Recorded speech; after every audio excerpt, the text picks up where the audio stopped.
Welcome back to the Glenn's Comic Corner, Classic Non-Classic. This is episode number 1796 and Doubleshot number 1690. Four more to go until 1800. Alright, first up it is X of Vengeance, Marvel Universe. Yeah, this is simply the rest of the stuff related to X of Vengeance in this book. That's not Avengers, Spider-Man, X-Men related. This is basically all the rest. For these following books: Fantastic Four, 360, 334, 336. Incredible Hulk, 363. Punisher, Volume 2, Issues 22, 29. Yes, the Punisher gets involved in the story. I believe this is actually the first crossover that his book has ever been part of, because next time this happened wouldn't be until 1990s, when he gets part of the Onslaught stuff, for like one issue. Punisher War Journal, issues Volume 1, this is of course the first volume for the series, is 12 and 13. Which, I think for this one, I think this was definitely the very first crossover Ep was part of. And with the exception of crossovers within itself, like with other Marvel events, this wouldn't happen again until 2006. That's not a joke.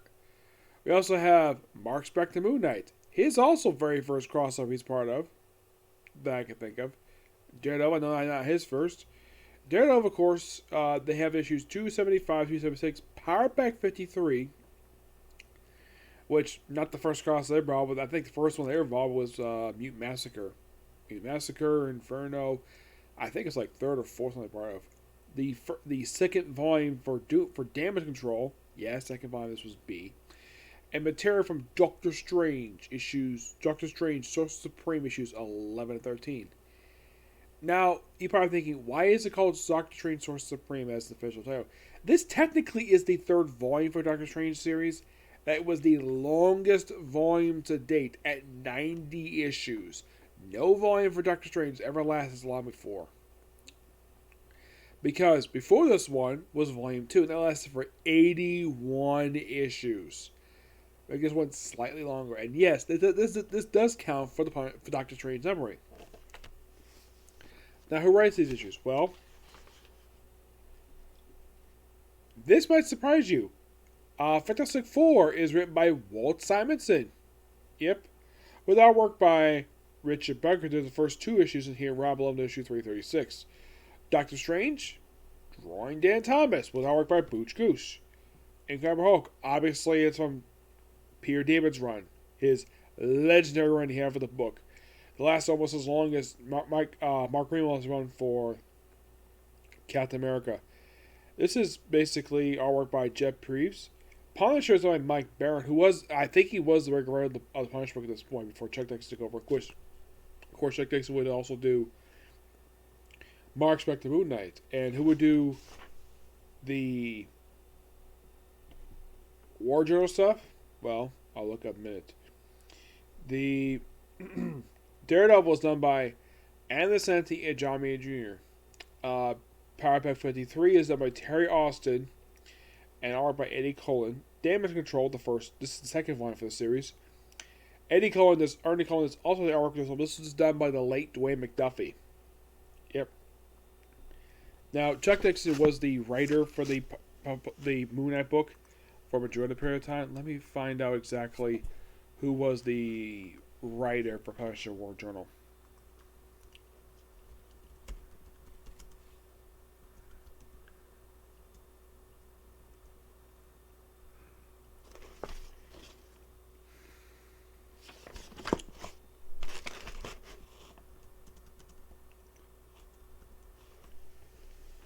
Okay, for issue 12 as part of the Axe Vengeance stuff, it is done by, when I think comes up here, was it done by Mike Barron? I don't think it was. My laptop sometimes takes a bit to load up stuff. Here we go. This is done by Carl Potts. Yeah, for some reason there's a typo in here. Or it says Incredible Hulk, but Carl Potts is the writer for this one. Yeah, and this is probably one of the earliest times the Punisher fought the Bushwhacker. You might be thinking, Bushwhacker? Yeah, he's a character from something up in Daredevil who's still an occasional Daredevil villain. Punisher villain. He's a guy who's a cyborg who has a gun for an arm. Yep, that's the thing with him. He's also been killed off a couple times over the years. Like, he was killed off an issue of X-Force Sex and Violence issue 2. We got his throat slit by Wolverine. Yet somehow he keeps coming back.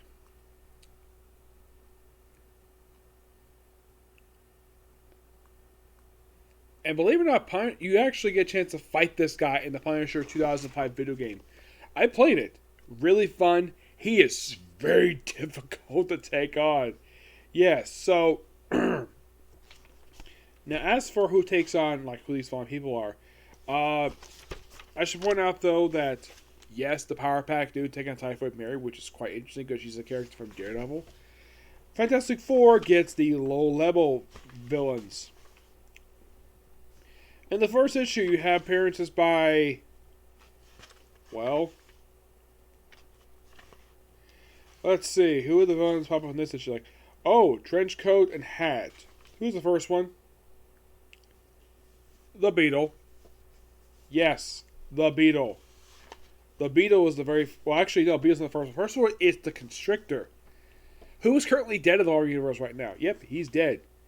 And then we have the Beetle showing up. Of course, they recognize him. And then Shocker shows up. Yes, Shocker, a Spider-Man villain. And that's just the first issue. And of course, you have Cap being carried by Thor, with time to what happened in issue 411, and what happened in 311 for Avengers. And they go DC in issue 335. Because of potentially bringing a Superhuman Restoration Act. Yes, which is a big debate in this issue. Interesting to have Fantastic Four deal with this. Hill's red device basically influenced people in the crowd. And the first person to arrive, like, oh crap, Apocalypse is basically coming to DC. Like, oh crap, he's an Omega level threat. And he just flies by. Yeah. My only guess is Walt Simonson threw him in here because he had a hand in creating him. But he's not the only one. And we have Ramroid. And you're thinking, who the heck is Ramroid? Yeah, he's a very peculiar character, he is. I believe he's a Shang-Chi villain. Let's see.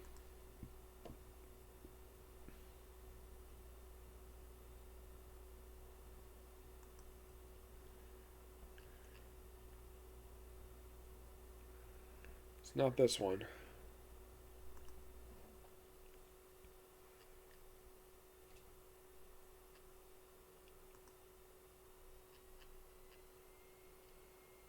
Yeah, this one's a robot. He's a Daredevil. He's a minor Daredevil villain who popped up in Daredevil a few times. Last time this guy appeared, like after this, he popped up in Captain America 411. A couple issues of Amazing Spider-Man 562 and 563 in the 2010s. And his last physical appearance was in X-Men Volume 3 issue number 38. Yeah, he's a very obscure character. He is. I barely know who this guy is. I had to look him up. Now we have more obscure villains. We have Plant Man and the Quill. Plant Man is a Human Torch villain who, I think part of this, I don't think he did very much. No, I don't think he ever did. Yeah. Because you have... Now, Quill, he's a minor Captain America villain. Apparently he's a mutant. Though he's not been seen in years. This guy here, in his entire history, he's been around since July of 1988. He's only made 4 appearances. You're thinking, really? Yeah. Popped up a couple issues of Captain America, this issue here, Avengers Spotlight 29, and that is it. No, seriously. Yeah, for a character who is a minor Captain America villain,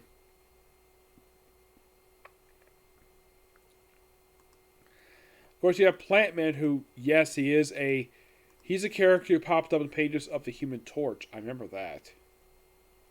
Well, the Strange Tale stuff. Currently, his name is Black Heath.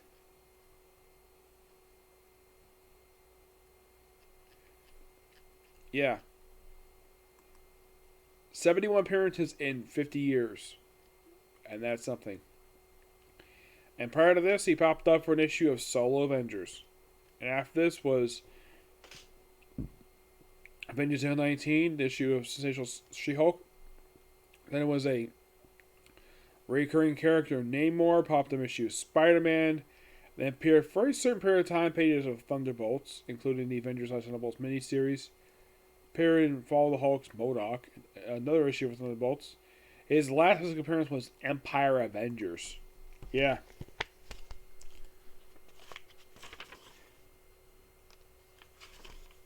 And we have more people showing up, and we have the Vanisher, Thunderball, Eel.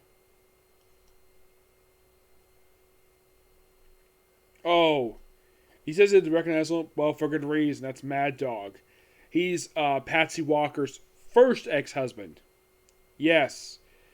He's a very obscure character. It's like, yeah, it's so hilarious that this three-parter. It's like, oh, let's do the Fantastic Four for the X-Men just fight minor villains. At least two of them that Human Torch got history with. The rest of them basically barely has history with them. Yeah, and then of course, oh yeah, there's some ruckus out on the outside. And then apparently Fantastic Four decided to beat up like a few more villains. Like, this is 336. They apparently took down off panel Stiltman, Armadillo, the Owl, Whirlwind, Orca the Killer Whale, and Manape. Manape is a Black Panther villain. Whirlwind, I believe, is a Hank Pym villain. Orca, I think he's a Namor villain. Stiltman and Owlman, obviously Daredevil villains. Armadillo, I believe he's a... Of course, they have no idea why the heck they're even here. They just randomly attack. But Spider-Man, and it's more stuff with Doctor Doom. Of course, you have the thing in its suit. Yeah. And then you have issue number 11 for Doctor Strange Source Supreme. Well, you taking the frickin' Hobgoblin. Yes. You're probably thinking, which Hobgoblin did it take on? Jason McIndale. Yep, when he decided to sell his soul and become himself a frickin' demon. Yeah, and also this woman he's with here, Clea, does not do much in these issues at all. But yeah, it's Roy Dan Thomas. I love the artwork here. Plus, then that was issue, it was the first issue. Second one, he takes on the Enchantress and the Executioner. Fun fact with the Executioner, he actually died not long after this. Yeah, he died in issue Thor. Not long after this. Yeah. I love the Doctor Strange Source Supreme book. I think it should be more trades collected. It's just a damn good series. Mm-hmm. And then issue 13, they take on Archon, an Avengers villain, who first thing he did when he first showed up in the comics, he tried to seduce the Scarlet Witch to make her his wife. And then he popped up with X-Men to try to seduce Storm, do the same exact thing. Yeah, it's quite weird. Yeah. But these issues are good. I love the fact they brought them in.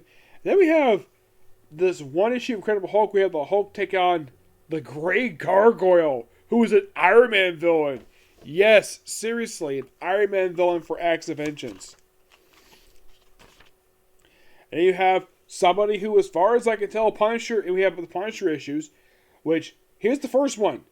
Punisher's never fought this guy before, as far as I can tell. He takes on freaking Doctor Doom for a couple issues. Yes, Doctor Doom. All because it was suggested to him by the Kingpin. Oh yeah, take on one of my foes. The Punisher. Of course. Of course, it's been a recurring joke for decades that Doctor Doom is the Marvel Universe punching bag because everybody's fought. Heck, Luke Cage has fought this guy. He basically broke into his country to get $200. Yeah, he went after he basically punched Doctor Doom in his gut. with his enhanced skin.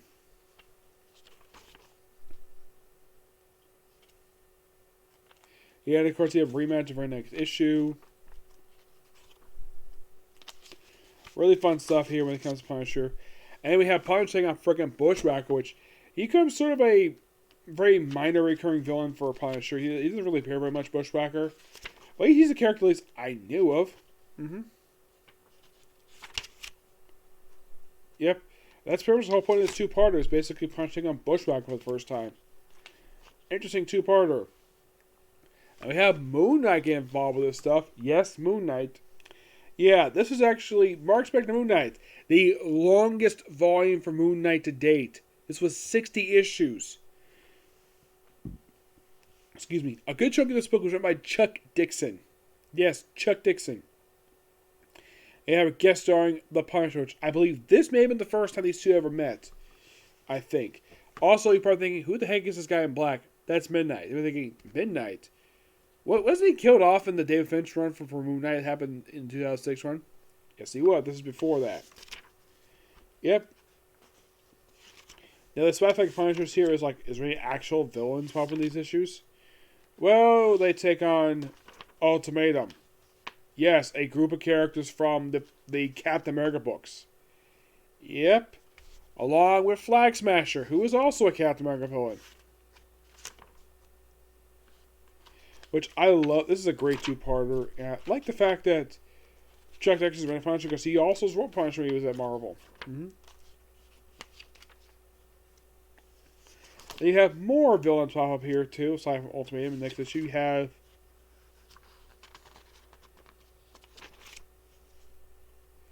Killer Strike, who has occasionally fought Moon Knight, along with The Ringer.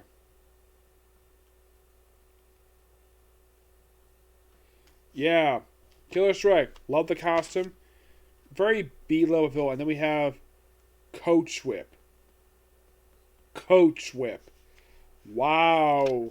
Let's have Moon Knight fight let's have Moon Knight, a good character, fight obscure, semi-obscure villains. This Killer Strike is a really cool character. I like him. And then we have, in the pages of Daredevil, the most unusual fight you would ever see in comics. You have Daredevil taking a freaking Ultron for 2 issues. Yes, Ultron. Why not? Which seems so hilarious, the fact that you fight freaking Ultron. And apparently Ultron's got like a girlfriend this year. It also appearances here by Karnak. Yes, Karnak and Karnak. Yeah, basically the humans appearing here too, for reasons. Yeah, this is quite strange, but it's a really interesting one. I want to talk about the whole thing, Power Pack take on Typhoid marriage. That was an interesting idea. Yeah, let's have a woman who's currently married to, well, and of course you have Damage Control, which is input the aftermath of Acts of Vengeance, input what basically like the whole company is comedy stuff. Yeah, really fun stuff here. Great book, love it. I'm gonna give this book a 9.5 out of 10. Final thoughts: this crossover, it's awesome. It has 3 books: Acts of Vengeance, Spider-Man, X-Men, Acts of Vengeance, Avengers, and this book. That's it. That's all you gotta get. Don't get this entire crossover, because with that, that's it for this crossover. Yep. So you got more crossovers to finish up here. Alright, next up it is, moving on, different book, we have Ultimate Human, which is Iron Man versus the Hulk. Yep. This is written by Warren Ellis. Yes, I think this takes place between volumes 2 and 3 for Ultimates, I think. Yes. Now, this book is written by Warren Ellis. Yes. Of course, it's the same guy who basically gave us the awesomeness that was the Ultimate Galactic Trilogy, and he also worked on Ultimate Fantastic Four as during his time on, well, excuse me, working on Marvel. Now, in the case of Warren Ellis, excuse me.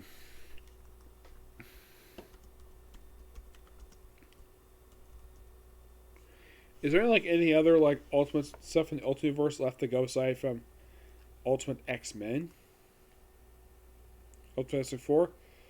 No, this is one of the last things to discuss. I've already discussed Ultimate Galactic Trilogy, Armor Wars. With this, all that's left to go is Ultimate Fantastic 4, and that is it when it comes to Warren Ellis's time. Now, this book does introduce a few Ultimate version characters. One of them is the leader. Yep, they bring in a leader in this here. Yeah, and this also is, believe it or not, the only time that the Hulk, the Ultimate version Hulk, actually had a miniseries. In the case of Iron Man, this was his third. Actually, I scratched it. I think Hulk this was the second because he did have one where it was a heavily delayed Hulk versus Wolverine. Yep. And aside from having the old debut of the leader in this miniseries, now we have Corey Nord. By the way, that's a leader. Leader? Looks a lot like Hector Hammond. Well, they're similar. By the way, the armor here is like Corey Nord. He does a really good job in here.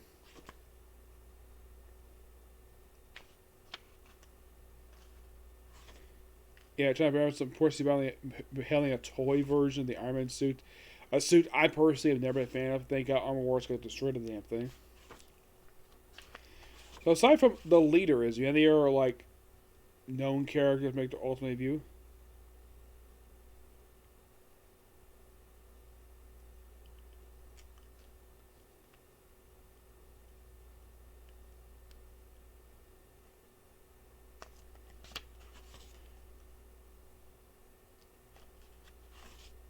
Yeah, aside from the leader, I don't think there's anybody else.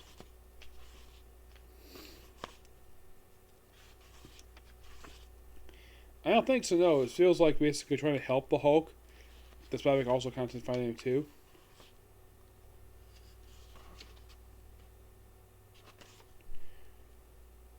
Now you're probably thinking, aside from, like I said, aside from the leader, I don't think there's anybody else who makes their ultimate debut in here.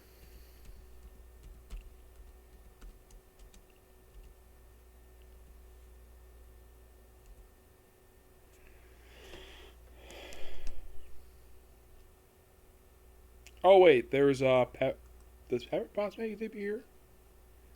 No, that was in Ultimates.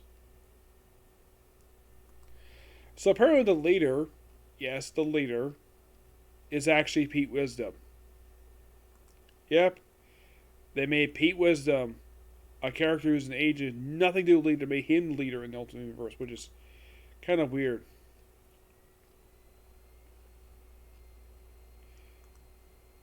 Yeah.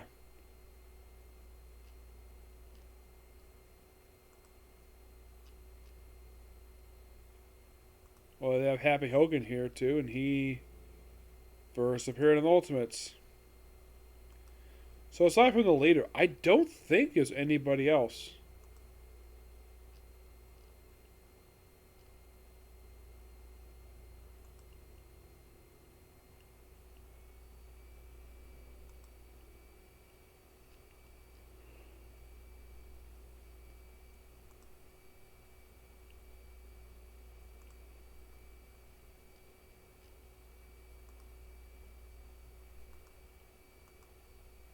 I'm trying to look up on here, see if anybody else basically. Okay, there is one error character, Jack Tar, who is a character who appeared in the pages of the Master Kung Fu Shang-Chi book.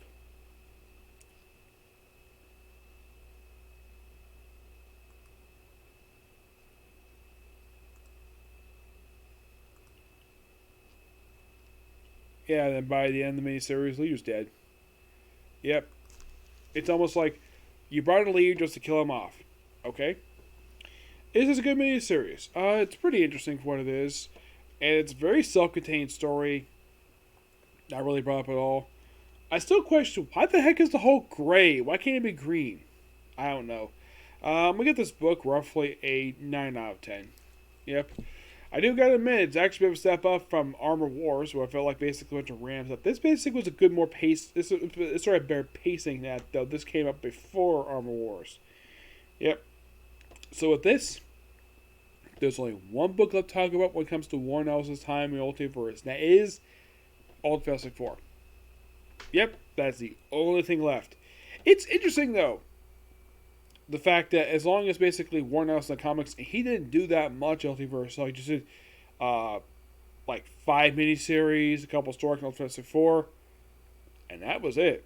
Mostly put a lot of the stuff he did for Marvel was stuff for regular universe. Oh, he did a little bit for the 29 universe, but regular universe, he did a lot. Oh yeah, he did a lot.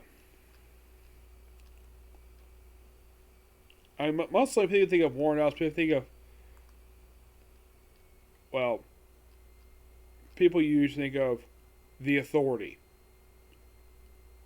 Yeah, well, one of the volumes, anyways. Okay, so yeah, that's a particular view. Next is gonna be one more Comic Corner, and then we'll work on One Piece, hopefully. Okay, next video. Bye.